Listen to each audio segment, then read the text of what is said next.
अब वो जमाना नहीं रहा जब किसान को खेत में सुबह से शाम तक पसीना बहाना पड़ता था, मिट्टी में घुटनों तक धंसकर काम करना पड़ता था, और फिर भी ना मौसम साथ देता ना मिट्टी। जरा सी बारिश हुई नहीं कि खेत में पानी भर गया, फिर मिट्टी में कीड़ा, जड़ में सड़न और मेहनत गई बेकार। हमारे यहाँ तो आज भी यही हो रहा है। लेकिन थाईलैंड, अरे थाईलैंड के किसानों ने तो जैसे खेती की परिभाषा ही बदल दी है। अब वो लोग मिट्टी में आलू नहीं उगाते।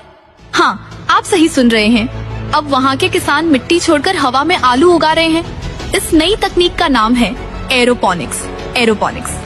अब इस तकनीक में खेत जोतने की जरूरत नहीं, ना बैलों की, ना ट्रैक्टर की, ना ही बारिश के भरोसे बैठने की। आलू की फसल अब उगती है एक खास कमरे के अंदर, जिसे एरोपोनिक चैम्बर कहा जाता है। इस चैम्बर में क्या होता है, आलू के पौधे की जड़ें मिट्टी में नहीं बल्कि हवा में लटकी रहती हैं, और इन जड़ों पर दिन में कई बार एक खास पोषक पानी की धुंध छिड़की जाती है।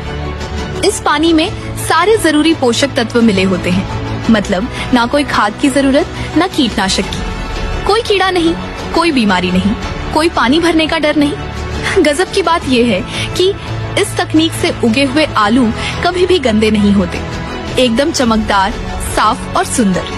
हर एक आलू देखने में जैसे एक जैसा, ना छोटा, ना बड़ा, ना टेढ़ा मेढ़ा। और आप सोचिए, जहाँ पहले 1 एकड़ जमीन में जितना आलू उगता था, अब उसी साइज के एक कमरे में उससे कहीं ज्यादा आलू पैदा हो रहा है।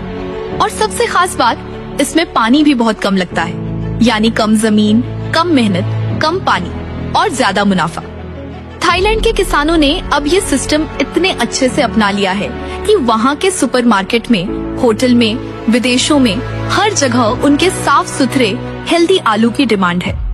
कई किसानों ने अब अपने छोटे फार्म को बड़ा कर लिया है। कुछ ने तो आलू का बिजनेस इतना बढ़ा लिया कि विदेशी कंपनियां आकर पैसा लगाने लगी, क्योंकि सबको समझ आ गया कि ये तकनीक है भविष्य की खेती। मजे की बात और सुनिए, जब आलू उगता है तो ऊपर की जो पत्तियां और टहनी बचती हैं, उसे फेंका नहीं जाता। किसान उसे काटकर गाय, भैंस, बकरी को खिला देते हैं, मतलब फसल भी, चारा भी, दोनों एक साथ। अब सोचिए, थाईलैंड के लाखों किसान आज इस नई तकनीक से करोड़ों कमा रहे हैं। वहाँ खेती अब सिर्फ एक काम नहीं, एक बिजनेस बन चुका है, एक पहचान बन चुकी है। और हम आज भी खेत की मिट्टी खोद रहे हैं। बारिश आई तो तबाही, धूप ज्यादा हुई तो सूखा, कीड़ा लगा तो बर्बादी, फिर भी वही पुरानी सोच, वही पुरानी पद्धति।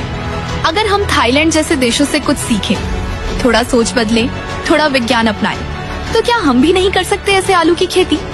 सोचिए, अगर हम भी अपने गांव में, शहर में, छत पर, कमरे में इस एरोपोनिक्स से खेती करें, तो खेत की जरूरत ही नहीं, महंगे जमीन के झंझट से छुटकारा, पानी की बचत और कम समय में दोगुनी कमाई।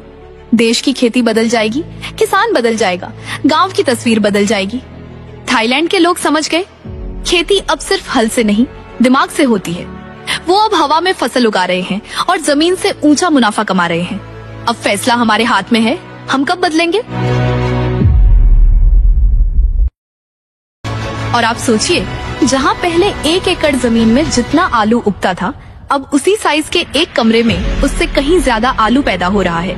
और सबसे खास बात, इसमें पानी भी बहुत कम लगता है, यानी कम जमीन, कम मेहनत, कम पानी और ज्यादा मुनाफा। थाईलैंड के किसानों ने अब ये सिस्टम इतने अच्छे से अपना लिया है कि वहाँ के सुपरमार्केट में, होटल में, विदेशों में हर जगह उनके साफ सुथरे हेल्दी आलू की डिमांड है। कई किसानों ने अब अपने छोटे फार्म को बड़ा कर लिया है। कुछ ने तो आलू का बिजनेस इतना बढ़ा लिया कि विदेशी कंपनियां आकर पैसा लगाने लगी, क्योंकि सबको समझ आ गया कि ये तकनीक है भविष्य की खेती। मजे की बात और सुनिए, जब आलू उगता है तो ऊपर की जो पत्तियां और टहनी बचती हैं, उसे फेंका नहीं जाता। किसान उसे काटकर गाय, भैंस, बकरी को खिला देते हैं, मतलब फसल भी, चारा भी, दोनों एक साथ। अब सोचिए, थाईलैंड के लाखों किसान आज इस नई तकनीक से करोड़ों कमा रहे हैं। वहाँ खेती अब सिर्फ एक काम नहीं, एक बिजनेस बन चुका है, एक पहचान बन चुकी है। और हम आज भी खेत की मिट्टी खोद रहे हैं। बारिश आई तो तबाही, धूप ज्यादा हुई तो सूखा, कीड़ा लगा तो बर्बादी, फिर भी वही पुरानी सोच, वही पुरानी पद्धति। अगर हम थाईलैंड जैसे देशों से कुछ सीखें, थोड़ा सोच बदलें, थोड़ा विज्ञान अपनाएं, तो क्या हम भी नहीं कर सकते ऐसे आलू की खेती? सोचिए, अगर हम भी अपने गांव में, शहर में, छत पर, कमरे में इस एरोपोनिक्स से खेती करें तो खेत की जरूरत ही नहीं। महंगे जमीन के झंझट से छुटकारा, पानी की बचत और कम समय में दोगुनी कमाई। देश की खेती बदल जाएगी, किसान बदल जाएगा, गांव की तस्वीर बदल जाएगी। थाईलैंड के लोग समझ गए, खेती अब सिर्फ हल से नहीं, दिमाग से होती है। वो अब हवा में फसल उगा रहे हैं और जमीन से ऊंचा मुनाफा कमा रहे हैं। अब फैसला हमारे हाथ में है, हम कब बदलेंगे।